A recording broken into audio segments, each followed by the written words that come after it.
década de 80. E é curioso, padre, que evoluiu muito a medicina, a gente tem ressonância funcional que vê que o estrógeno age no cérebro. A gente que é homem tem um hormônio meio assim, a mulher, libido, tanto sexual como vontade de fazer as coisas, ela tem um ciclo por causa do estrógeno, que tem receptor no cérebro, e esses receptores, na hora da menopausa, né, eles modificam. É curioso que aumenta o número de receptor porque cai o número de estrógeno. E toda essa sintomatologia tem essa relação muito grande, né? E hoje em dia, no Brasil, em média, são 52 anos, a idade da menopausa da mulher, mas até 5 anos antes a mulher já começa a ter sintoma de pré-menopausa. Olha que coisa. O problema é que ainda não tem uma política de prevenção, pelo menos é o que eu observo. Então, tudo bem que a gente tem reposição hormonal, acho que tem muitas coisas para trabalhar, né, a mulher, mas eu sempre digo que, independente do tratamento clínico que for ofertado, a gente tem que lembrar que aquela mulher tem um cérebro.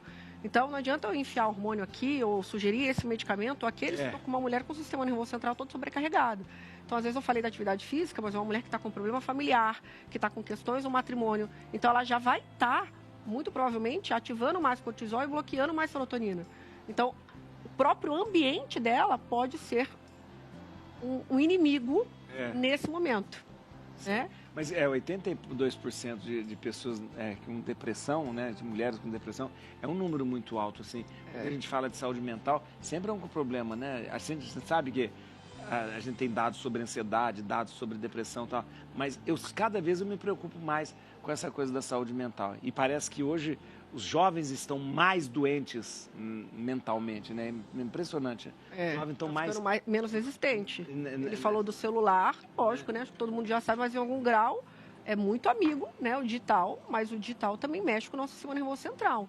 Então ele vai ativar receptorzinhos perigosos e em longa escala isso vai deixar o nosso sistema mais frágil, menos tolerante a algumas coisas, quimicamente falando. E a saúde pública investe muito pouco, né, nisso, né? Você vê que plano de saúde paga médico, mas psicólogo é uma dificuldade muito grande, né? O sistema de saúde público também tem uma dificuldade muito grande.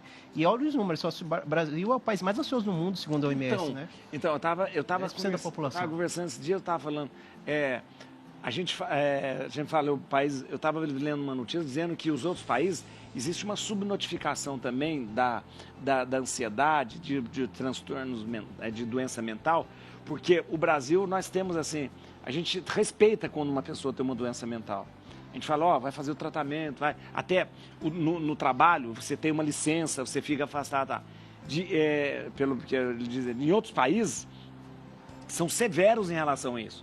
Você não comenta no trabalho que está com nenhum problema de doença mental, porque isso vai afetar. Você nunca mais consegue emprego. Então você não vai falar, não vai dizer que está ansioso, não vai dizer que está nada, porque você acaba tendo um estigma e depois foi difícil. Diz que nos Estados Unidos, se você falar que tem alguma doença mental, acabou. Você não arruma emprego, não é mais nada, porque o pessoal já vai ficar com medo. A gente é mais complacente em relação a isso aqui no Brasil, né? E por isso a gente fala tão espontaneamente, eu sou uma pessoa ansiosa, eu sou uma pessoa, né?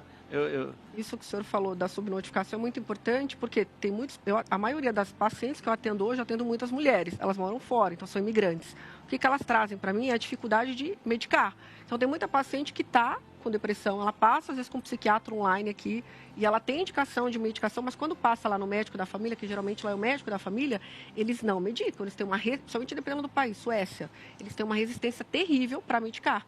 Né? Então, assim, você não categoriza que aquele paciente está com depressão, mas você negligencia a narração clínica. Então,